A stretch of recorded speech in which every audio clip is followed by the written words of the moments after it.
Hello guys, welcome to our study channel. तो आज से हम अपना एसएससी स्टेनोग्राफर 2024 की स्ट्रैटेजी डिस्कस करेंगे और ये हमारा हर वीक का टारगेट रहेगा कि हमें उस वीक में क्या क्या करना है। तो आज है संडे, तो यानी कि आपका मंडे टू संडे तक का शेड्यूल जो कि आपका क्या रहेगा फर्स्ट वीक में। अब हमें क्या करना है और कैसे चलना है वो मैं आपको बता देती हूँ। फर्स्ट हमें क्या हैबिट डालनी है अपनी डेली कि हमें अपना रीडिंग के लिए सबसे पहले हमें अपनी रीडिंग भी स्ट्रॉन्ग करनी है।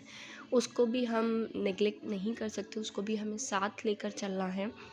तो अगर आपके घर में कोई भी न्यूज़पेपर लगा हुआ है, कोई भी हो, द हिंदू, कोई भी हो, इंग्लिश का न्यूज़पेपर चलेगा, तो आपको वो न्यूज़पेपर रीडिंग आपको डेली करनी है। भले ही चाहे आप उसमें एडिटोरियल पार्ट पढ़ें या आप उसमें जो बेसिक और हाइलाइटेड हेडलाइंस हैं जो हमारी इम्पॉर्टेंट है, कोई स्कीम्स आ गई, कोई प्रोजेक्ट आ गया या कहीं पे कुछ डिस्कशन हुआ है या अदर कंट्री का कुछ आर्टिकल है, तो हमें वो इम्पॉर्टेंट आर्टिकल्स या एडिटोरियल्स हमें अपनी रीडिंग में लाने हैं डेली। हाँ, अब बात आती है कि जिन बच्चों के घर में न्यूज़पेपर नहीं है कि हम क्या करें, हमारे घर में न्यूज़पेपर नहीं है तो हम न्यूज़पेपर लगवाएं या क्या करें। उसके लिए आप एक काम कर सकते हो, अगर आपके पास न्यूज़पेपर्स नहीं है, न्यूज़पेपर नहीं लगा हुआ, तो आप या तो आप नॉवल परचेज़ कर सकते हो।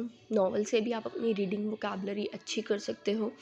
तो अगर आप कोई नॉवल परचेज़ करते हो तो अप्रॉक्स वो पढ़ने में भी हमें काफ़ी टाइम लगेगा। उसको धीरे धीरे अपना चैप्टर वाइज कंप्लीट करो तो आपकी एक नॉवल भी कंप्लीट होगी। फिर आप दूसरी नॉवल खरीदो, उसको देख के आप दूसरी नॉवल खरीद लो। या जो बच्चे कॉलेज में जाते हैं तो उनके पास लाइब्रेरी का एक कार्ड बना होता है, तो आपको वो लाइब्रेरी फैसिलिटी भी मिलती है वहाँ पे, तो आप अपनी लाइब्रेरी से भी इशू करवा सकते हो। तो फर्स्ट हो गया, अपनी रीडिंग हैबिट को आपको कंटिन्यू रखना है डेली। 1 आवर या हाफ एन आवर ये आपको डेली अपनी रीडिंग हैबिट को लेकर चलना है। तो फर्स्ट ऑफ ऑल आप मॉर्निंग में अपनी क्या करो, आप अपना वोकैब पढ़ो, न्यूज़पेपर रीड करो, न्यूज़पेपर में से आप अपनी वोकैब निकालो या अपनी नॉवल रीड करो। भले ही आप उसमें 10 पेज पढ़ो नॉवल में, बट पढ़ो, डेली पढ़ो। तो आप उसमें क्या करोगे, आप उसमें न्यूज़पेपर पढ़ोगे, उसमें से आप अपनी वोकैबलरी निकालोगे, उस वोकैबलरी के आप वर्ड मीनिंग्स लिखोगे डेली।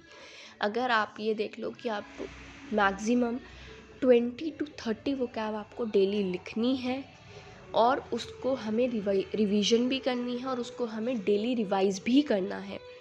तो हम कैसे चलेंगे, पहले हमने न्यूज़पेपर रीड करा, उसमें से वोकैबलरी हमने हाईलाइट की, या हमें कोई, अगर हमें हमारे कंसेप्ट्स क्लियर हैं इंग्लिश के तो हम उसमें इंग्लिश के कंसेप्ट्स भी हाईलाइट कर सकते हैं जो हमें रेगुलर रिवीजन न्यूज़पेपर में से भी होते रहें। तो हमें रीडिंग हैबिट अपनी फर्स्ट रखनी ही है।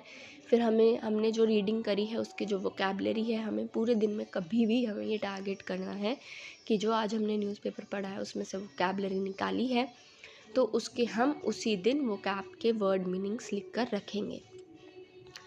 तो ये हो गया सेकेंड। थर्ड हमें क्या करना है कि जैसे अगर आपकी पूरी कंप्लीट है इंग्लिश, आपके कंसेप्ट्स क्लियर हैं, तो आपको रिवीजन करनी है चैप्टर वाइज।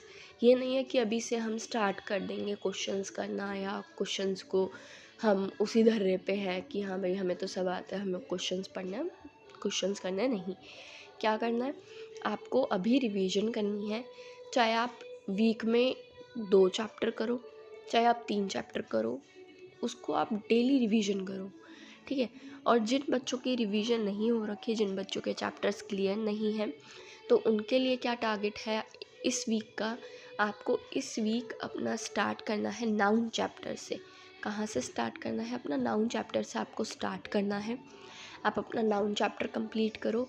जो भी आपके पास बुक है, जिस भी बुक में से आप अपना नाउन चैप्टर कंप्लीट करोगे, उसकी बैक साइड पे उसके क्या लिखे होते हैं, क्वेश्चंस लिखे होते हैं। तो आपको नाउन चैप्टर कंप्लीट करने के बाद उन क्वेश्चंस की प्रैक्टिस करनी है, ठीक है।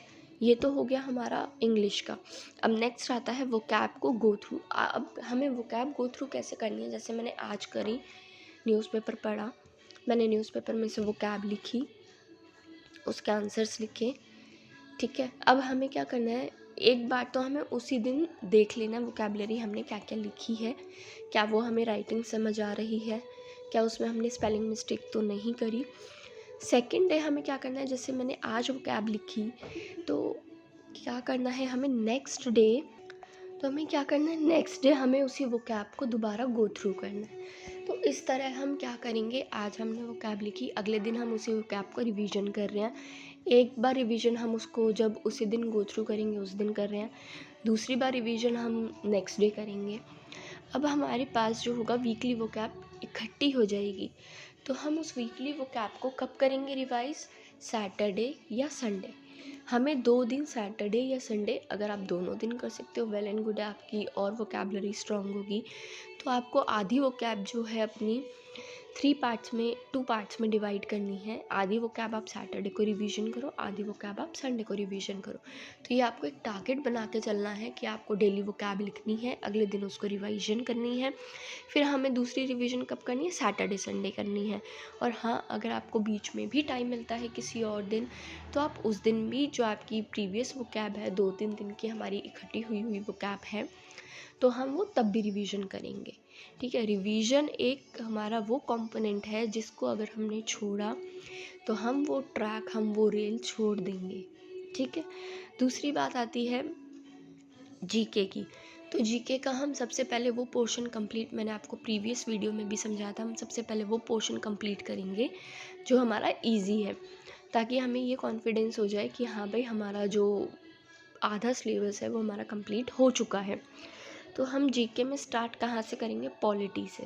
अब हमने पॉलिटी से जब स्टार्ट किया है तो हम क्या करेंगे, पॉलिटी में कॉन्स्टिट्यूशनल फ्रेम, जो हमारा कॉन्स्टिट्यूशनल फ्रेम हुआ था, कैसे हुआ था, किसने करा था, कौन कौन उसके मेंबर्स थे, किन किन ने पार्टिसिपेट किया था, कितने मेंबर्स ने पार्टिसिपेट किया था, तो हमारा वो सब क्या रहेगा, कॉन्स्टिट्यूशनल फ्रेमवर्क। ठीक है, तो हमें वो पोर्शन कंप्लीट करना है इस वीक के टारगेट में। और सेकंड हमारा क्या रहेगा, जो हमारा पार्ट 1 है, आर्टिकल 1 है हमारा, पार्ट 1 में आर्टिकल 1 से लेकर जो हमारा यूनियन एंड टेरिटरीज़ है वहाँ से लेकर हमें अपना पार्ट 4 DPSP तक कंप्लीट करना है, आर्टिकल 52 तक। तो हमारा आर्टिकल 1 टू आर्टिकल 52 हमें कंप्लीट करना है इसी वक्त, कॉन्स्टिट्यूशनल फ्रेमवर्क और आर्टिकल 1 टू 52। और ये हमें क्या करना है, 3-4 पार्ट्स में डिवाइड करना है और फ्राइडे तक हमें अप्रॉक्स ये कंप्लीट करके रखना है, कॉन्स्टिट्यूशनल फ्रेमवर्क और हमारा आर्टिकल 52 तक। उसके बाद हमें क्या करना है कि सैटरडे संडे हमें मिलेगा, हमें सैटरडे संडे में फर्स्ट डे तो हम सैटरडे क्या करेंगे, सिर्फ हमें कॉन्स्टिट्यूशनल फ्रेमवर्क जो उसके मेंबर्स हैं, टाइम लगा उसमें, कितना टाइम लगा, अप्रॉक्स कितना टाइम लगा उसमें। सेकंड थिंग क्या आएगी कि जो हमारा संडे का टारगेट होगा उसमें हम 1 to 52 आर्टिकल्स रिवीजन करेंगे। तो ये था हमारा जीके का इस वीक का टारगेट। उसके बाद आता है रीजनिंग में हम स्टार्ट करते हैं सीरीज़ से, क्योंकि सीरीज़ एक ऐसा टॉपिक है जिसमें कोई भी आपकी फॉर्मूला नहीं है, कोई भी आपकी ट्रिक्स नहीं है, तो वो आप इजीली कर सकते हो। जो भी आपके पास रीजनिंग की बुक रखी है, सबके पास आई थिंक रीजनिंग की बुक होगी फॉर प्रैक्टिस। नहीं है तो आप कोई भी एक लेटेस्ट एडिशन लो, या अगर आप कहीं और से लेना चाहते हो आप वहाँ से लो। बट आपको इस वीक रीजनिंग के मैक्सिमम 50 क्वेश्चंस करने हैं। आप ये टारगेट लेके चलो कि 50 to 70 क्वेश्चंस का आप इस सीरीज़ का टारगेट लेके चलो। तो उसके बाद हमारा सैटरडे संडे का क्या टारगेट रहेगा, सिर्फ रिवीजन। सैटरडे संडे को हमें क्या क्या रिवीजन करनी है, वोकैब, जितने भी हमने मंडे टू फ्राइडे वोकैब लिखी है वो हम सैटरडे संडे रिवीजन करेंगे। जीके में कॉन्स्टिट्यूशनल फ्रेमवर्क और आर्टिकल 1 to 52। तो ये है हमारा वीक 1 का टारगेट। आई होप कि आप इस वीक ये टारगेट पूरा कंप्लीट कर लें। All the best.